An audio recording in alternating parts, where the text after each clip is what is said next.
এক সপ্তাহ ধরে খুব বৃষ্টি হয়। তার মধ্যে একদিন এই আমার বর গেছিলো কাজে, সেখান থেকে এই বাসাটাকে নিয়ে এসছে। বাসার মধ্যে 3টে কাঠবিড়ালি ছিল। তো 3টের মধ্যে 2টো ছিল, একটা হয়তো কোনো ক্রমে মরে গেছিলো ওখানেই। তো দেখো কাঠবিড়ালিগুলো সে সকালবেলায় যে কাজে গেছিলো সকালে পেয়েছিল, সকাল থেকে পুরো সন্ধ্যাবেলা বাড়ি এসছে 5টার সময়। ওরা কিন্তু কিছু খায়নি, চোখ ফুটিনি। বন্ধুরা কত ছোট, ওর মাকে অনেক খুঁজেছে কিন্তু পায়নি। কলা গাছগুলো কেটে দিয়েছিল, কলা গাছের মধ্যে ছিল বলছিল। কলা গাছগুলো কেটে দেওয়াতে ওর মা হয়তো ওর বাচ্চা দেখতে পায়নি, বা পাখির বাসাটা রাস্তায় পড়ে গেছিলো।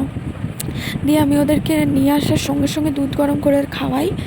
দেখতেই পাচ্ছ দুধ খেতেও পারছে না। দুধ তুলো দিয়ে খাওয়াচ্ছিলাম, প্রথমে তো বুঝতেই পারছিলাম না, তারপরে আস্তে আস্তে দুধ খাচ্ছিল।